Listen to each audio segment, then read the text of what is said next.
Jonathan Isaac is back in the news, sort of. We'll have the latest on him. Plus, a look at the Orlando Magic's deep group of power forwards and what the team's going to do with all of them. It's time for a Tuesday edition of Locked On Magic. You are Locked On Magic, your daily Orlando Magic podcast. Part of the Locked On Podcast Network, your team every day.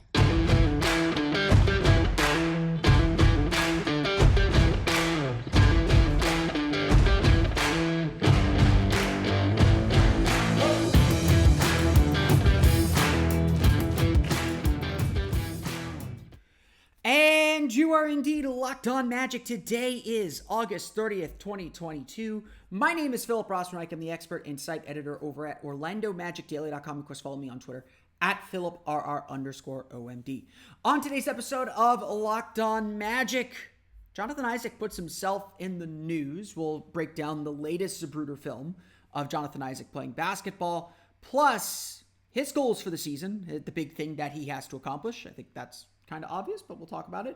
And what the Magic's power forward situation is going to look like as we get closer and closer to camp. We'll get to that coming up here in just a minute. But first, before we get any of that, we want to thank you again for making Locked On Magic part of your day every day, no matter when you listen to us, whether it's first thing in the morning, whether it's right when we upload.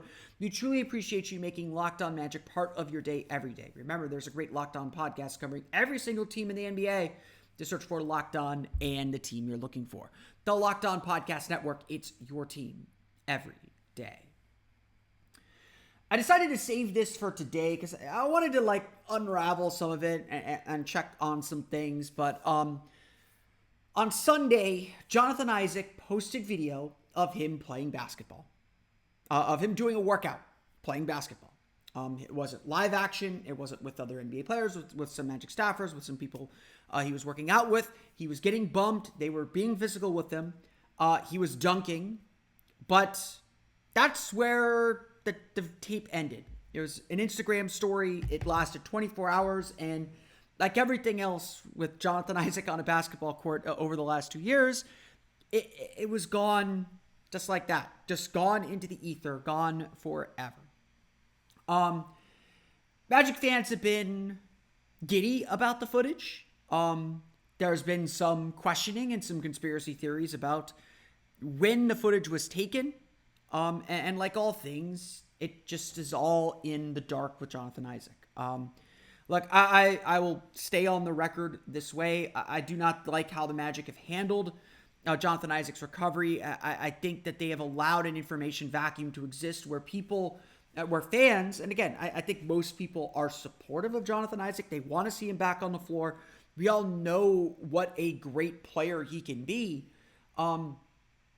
But I think that there's just this, everyone wants information, and without official information, we're just here to kind of fill in the gaps, to kind of say well, this was taken 2 years ago before the injury. I'd have to watch the video again, but there isn't a noticeable knee brace that he's wearing.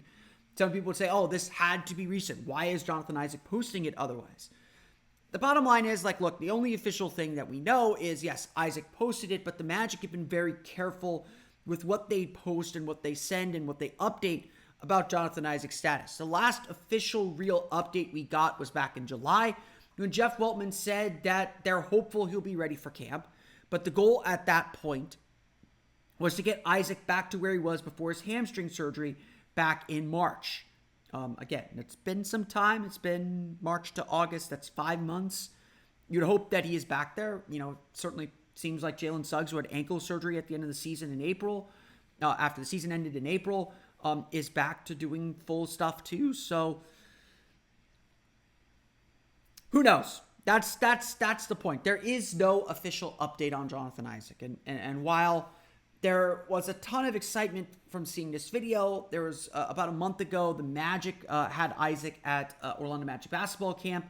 A photo from the team website, from the team itself, came out of him dunking. Again, some people broke the Zapruder film down and said, oh, that's not from recent. That's not recent.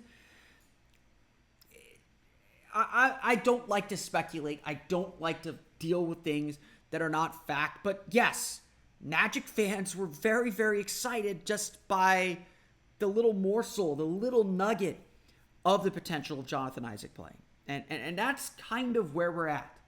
Now, again, like, I would say all indications are that it feels like he will be ready for camp in some capacity.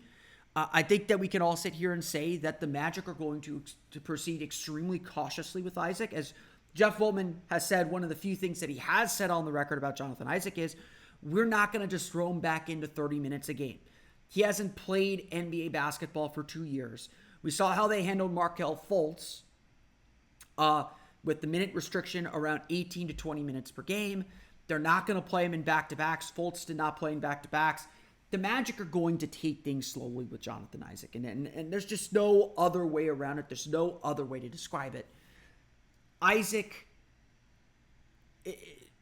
we don't know how close he is. We don't know whether he'll be ready for camp. We still got a month to go before camp. But when he does return, and all indications are that he will play at some point this year, despite what negative people might say, all indications are he will play at some point this year.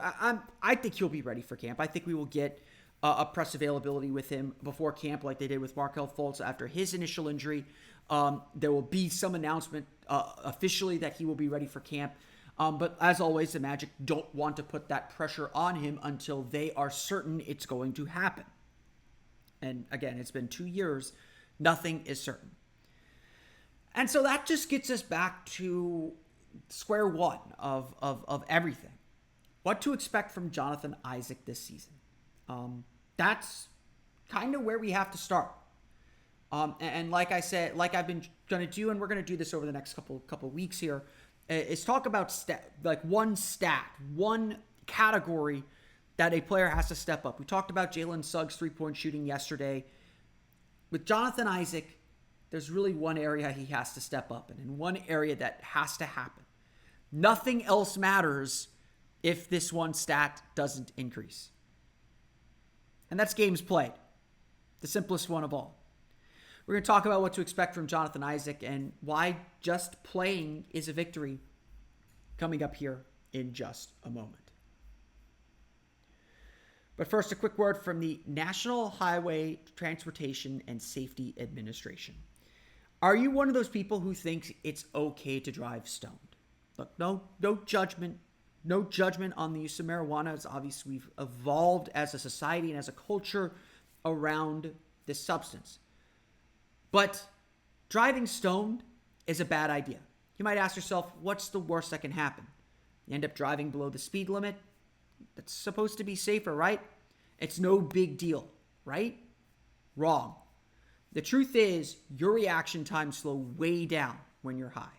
You not only put yourself in danger, but everyone around you. Talk about a buzzkill. So stop kidding yourself. It's not okay to drive high.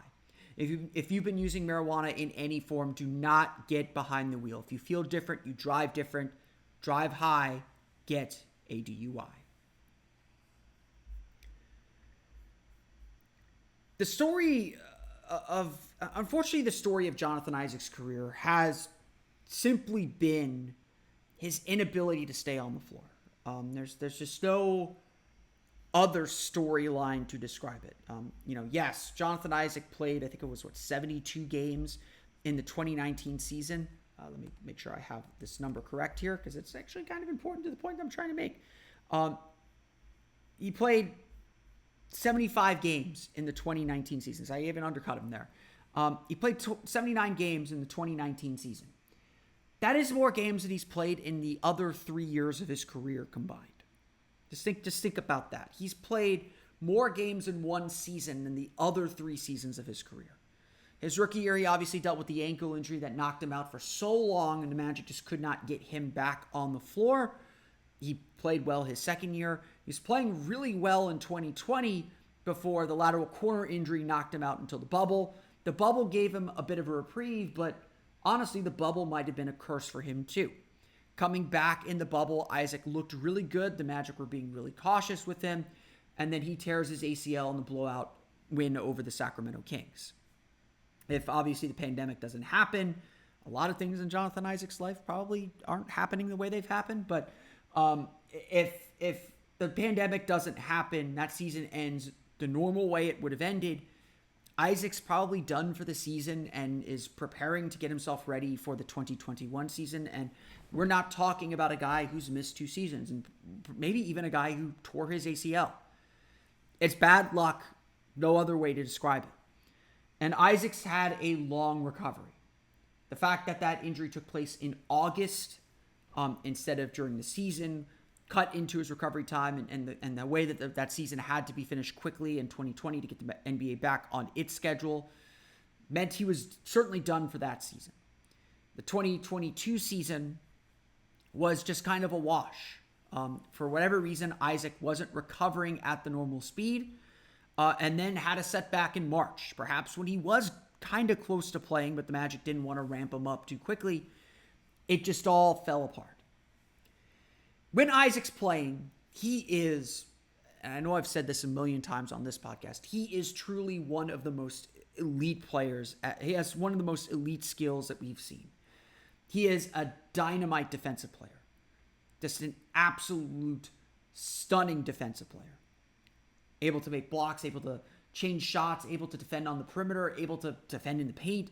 He's able to do it all. He led the league in stocks and was certainly on his way to becoming an all-defensive team player before his lateral corner injury in his knee on January 1st, 2020. This was a guy that the Magic really felt like, maybe not build around, but could pin a lot of hopes on. His shot was improving, his aggression was improving, his assertiveness offensively was improving, but defensively, he was an all-defensive team player, the one player with a proven elite skill. And so now the question always became, how do you nurture that? And now the question is, how do you get back to it? Look, this season, it's going to be a recovery year. I've called this a proof of concept season for the team. And that's really, kind of said in reference to a trade. But this is very similarly kind of a proof of concept season for Jonathan Isaac. This season for Jonathan Isaac is just about getting back on the court. And of course, the Magic, not being a team necessarily going for a playoff spot or not aiming to go for a playoff spot, have the ability to give him the freedom to just go out and play. Jeff Weltman said last year, and in this sense, the 2022 season was a failure. Jeff Weltman said at the beginning of last season that part of the team's goals in 2022 was to reintegrate injured players.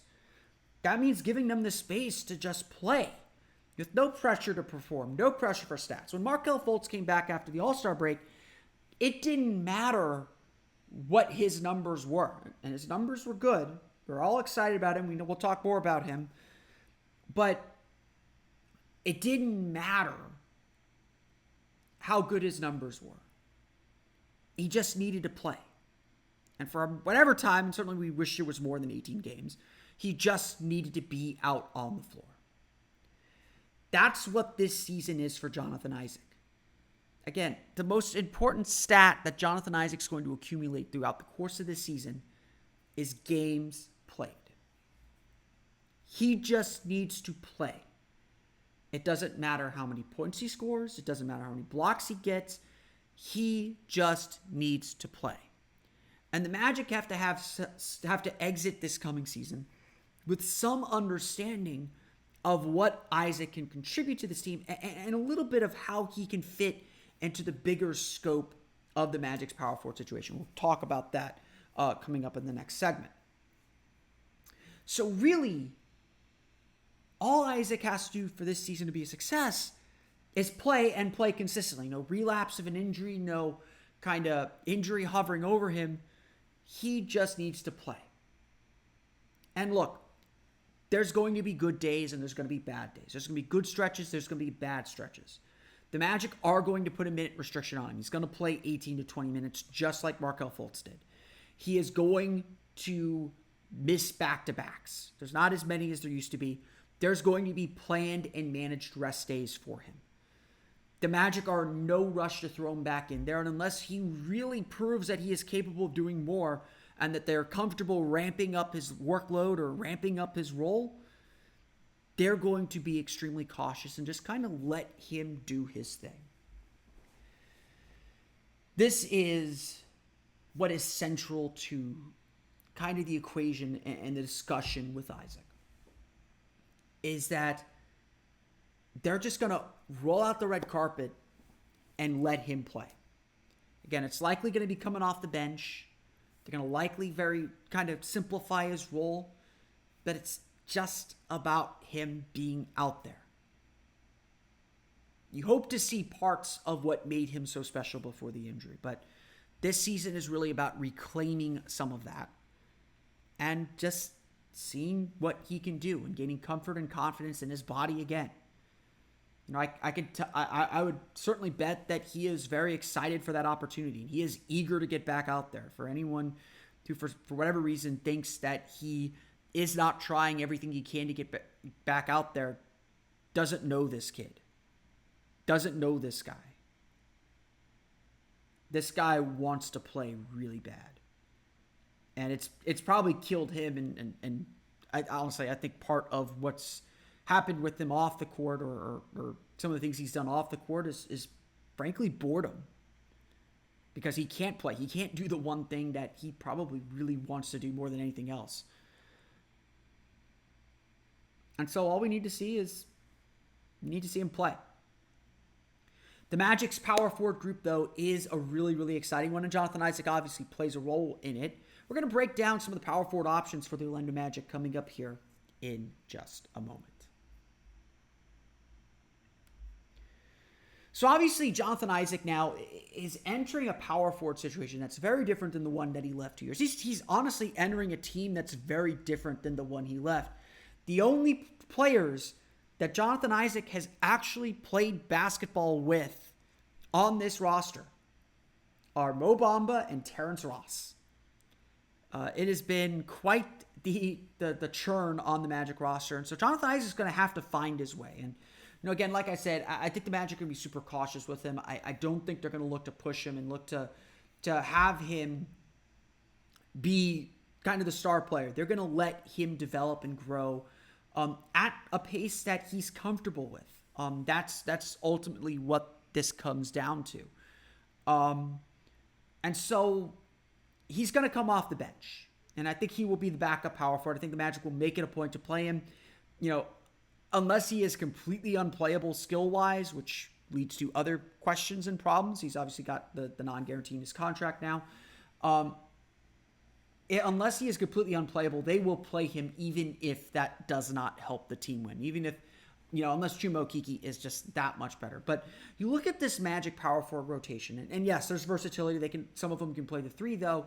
This is a really interesting group of power forwards. Right now, we project Paolo Banchero to be the starting power forward with Franz Wagner starting at the 3. Two very capable and gifted and skilled offensive players. At this point, those two guys probably have the most well-rounded skills and give the Magic the best chance to win. Franz certainly proved that throughout the course of his rookie season, and Paolo Banchero being the number 1 overall pick and looking very good at every turn that he has stepped onto a basketball floor since the draft. It feels pretty certain that those two are going to start. The options behind them are also really exciting. We've talked a little bit about Chuma Okeke here in the last couple weeks. Let's rehash some of that. Chuma Okeke is just a really solid player. And a guy who is sound defensively, is disruptive defensively, and can hit the outside shot fairly consistently. If he hits threes at the rate that he can, then this Magic team is super dangerous. And Chuma Okeke is the kind of guy that coaches love and does all the right things. And I think the Magic misused him a little bit. I would like to see him get some more post looks and get some shots. He was almost exclusively a three-point shooter last year. But if he can grow into that role, he is what you want from a 3-and-D guy. And there's a lot to like about him. And again, like Jonathan Isaac, he is getting comfortable recovering from a torn ACL too, as he's now 3 years out from that. He's gotten his first full year under his belt after that. And so, you know, again, I think this is a year where they could really turn Chuma Okeke loose. You've got Wendell Carter who can step in and play the 4 a little bit too, as can Mo Wagner. So if the Magic want to go big, they can go big.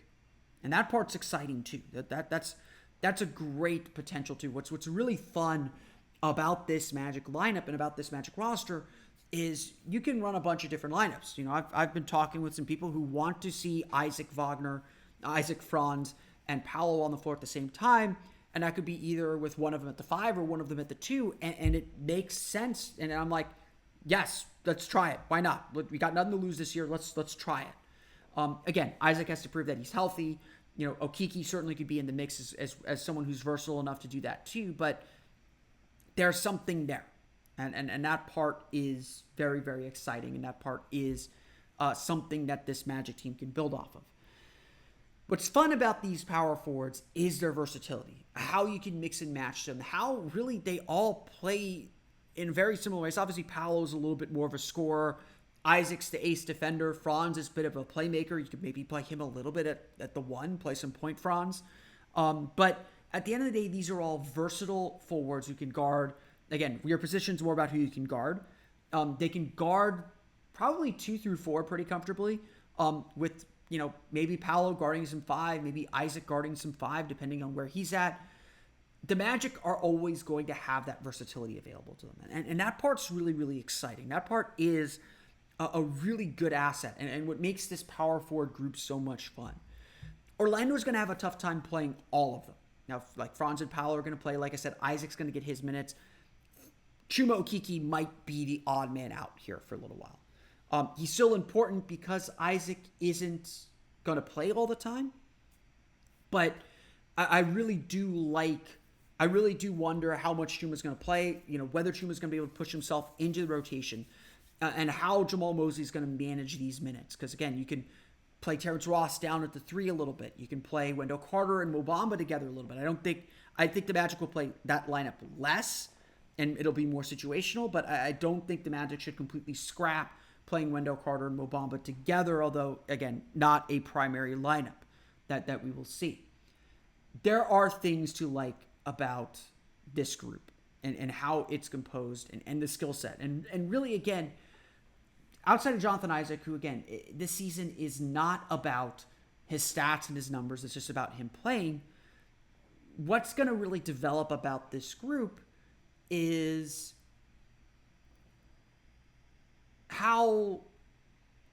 whose skill set comes to the front. And what skill set do the Magic need in that moment? They have a lot of guys who have different skill sets, who can do a bunch of different things. And that's going to make this team better. Power forward for this team is a strength. And again, it's weird to say that specifically because it's different. It's different than it's ever been. And these guys can play the 3, they can play the 4, they can play the 5, they can play the 2, they can play the 1. The positions are kind of meaningless. But this group of versatile forwards are the Magic's strength and something that is going to make this team very, very unique. I want to thank you all again for listening to today's episode of Locked On Magic. Of course, follow me on Twitter at @PhilipRR_MD. Subscribe to the podcast, Apple Podcasts, Stitcher, TuneIn, Himalaya, Google Play, Spotify, Odyssey, and all the fun places to download podcasts to your podcast-enabled listening device. For the latest on the Orlando Magic, be sure to check out OrlandoMagicDaily.com. You can, of course, follow us on Twitter at @OMagicDaily. Now that you're done listening to us, be sure to check out the Locked On NBA podcast, still going strong 5 days a week here through the NBA desert. They're talking a little bit about the Brooklyn Nets, talking a little bit maybe about Eurobasket as we get ready for that. Bearded Porzingis is a thing. You can check them out wherever you download podcasts as well. But that's going to do it for me today. I want to thank you all again for listening to today's episode of Locked On Magic. For Orlando Magic Daily and Locked On Magic, this has been Philip Rossman-Reich. We'll see you all again next time for another episode of Locked On Magic.